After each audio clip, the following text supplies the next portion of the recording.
Soit avec vous. Et avec votre esprit. Commençons de l'évangile de Jésus-Christ selon Saint Jean.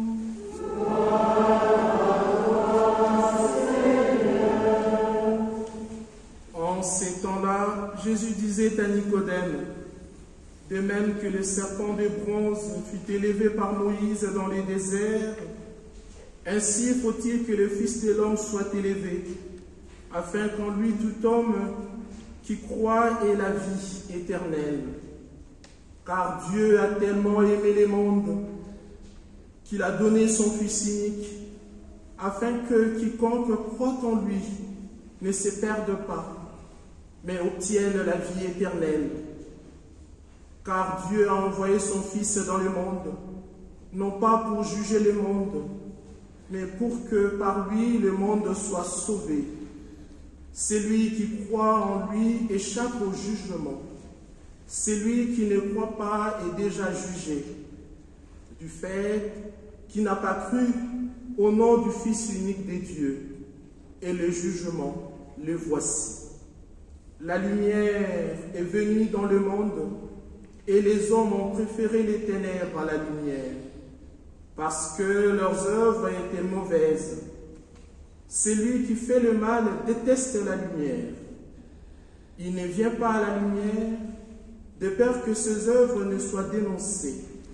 Mais celui qui fait la vérité vient à la lumière, pour qu'il soit manifeste que ses œuvres ont été accomplies en union avec Dieu. Acclamons la parole de Dieu.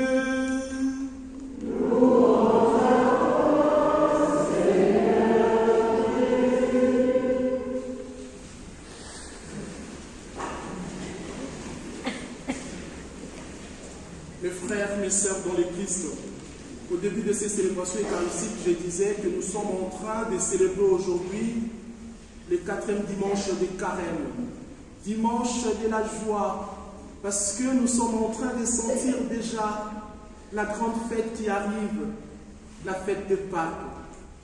Comme le dit Saint Paul, si Christ n'était pas ressuscité, vaine alors vaine notre foi. Nous sommes dans la joie, nous sommes pendant les temps des carêmes, mais nous sommes déjà en train de vivre la joie de Pâques. Mes frères, mes sœurs dans le Christ, Nicodème qui vient rencontrer Jésus, il se rend compte de la profondeur et de la sagesse même des paroles de Dieu, des paroles de Jésus. Jésus lui parle des serpents d'airain et il fait cette comparaison avec lui-même. Jésus lui dit, le serpent d'airain fut élevé pour sauver les enfants d'Israël qui ont été mordus par les serpents. Alors quel est le contexte? Pourquoi Jésus parle ainsi? Jésus parle ainsi parce que vous savez, les enfants d'Israël, lorsqu'ils sont sortis de l'esclavage de l'Égypte, ils ont essayé de faire des choses d'une certaine manière. Ils sont sortis et lorsqu'ils arrivent au désert, ils commencent à récriminer contre Moïse et contre Dieu. Là-bas, nous étions bien en Égypte, nous mangeons bien, nous buvons bien, nous mangeons à satiété. Maintenant que tu nous as ramenés ici, nous sommes en train de souffrir, on n'a même pas quelque chose à manger, nous ne sommes pas bien ici. Ils sont en train de regretter les temps passés, ils sont en train de regretter les temps de souffrance. C'est pas possible. Mais ces Hébreux, en fait, ils ont vu la main de Dieu. Dieu a envoyé la manne. Ils ont vu. Dieu a aidé ses enfants d'Israël à traverser la mer Rouge à pied sec. Ils ont vu les exploits du Seigneur. Mais parce qu'il y a une difficulté, ils oublient tout. Mes frères, mes sœurs dans le Christ, ça nous arrive aussi, nous oublions très facilement tout ce que le Seigneur a fait de beau et de merveilleux dans nos vies. Parce qu'on est devant une difficulté, on oublie tout. C'est ce qu'on appelle l'ingratitude. Nous sommes parfois très ingrats envers notre Dieu. Dieu a fait des choses magnifiques. Essayons juste de regarder un peu notre passé. Nous verrons jusqu'à quel point le Seigneur nous a toujours bénis. Le Seigneur est toujours là avec nous. Mais devant une difficulté, devant une situation qui nous contrarie un peu, nous oublions tout. Et nous commençons nous aussi à récriminer contre Dieu, à dire « Seigneur, tu m'as abandonné, pourquoi moi ?» Mais justement, si vous dites « pourquoi vous ?» Qu'est-ce que vous voulez que ça soit? Ça soit qui alors? Ça devait être une autre personne. Ah mais non, pas du tout, vous êtes en train de vivre ces moments, mais restez sur les biens, parce que Dieu, même si les choses sont compliquées, Dieu viendra toujours là pour nous sauver, pour nous aider. Mes frères, mes sœurs dans les Christ. Alors ce qui se passe, c'est que les serpents vont être là. Les serpents vont mordre les enfants d'Israël. Ils ne seront pas bien. C'est compliqué, mais c'est encore Dieu qui trouve une solution. Il dit à Moïse, tu vas prendre juste un serpent, tu les places sur ces mâts, et à chaque fois qu'ils vont regarder ces serpents, ils seront guéris de leurs blessures. Mes frères, mes sœurs dans les Christ, Dieu est toujours là. Il est fidèle. Quelle que soit notre manière de faire, quelles que soient nos infidélités, Dieu est toujours là, très fidèle.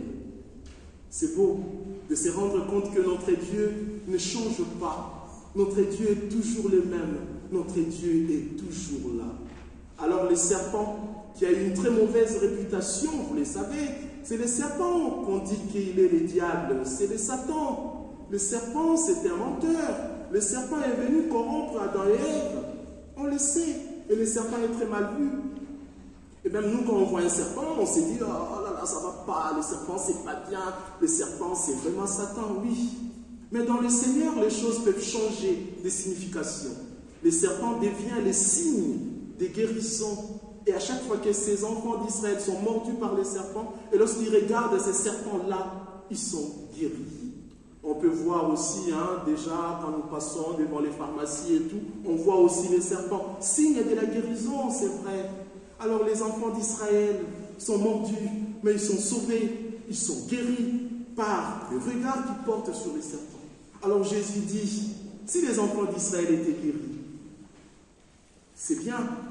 Mais vous, si vous regardez le Fils de l'homme, vous serez non seulement guéris, mais aussi sauvés, et vous allez recevoir la vie éternelle.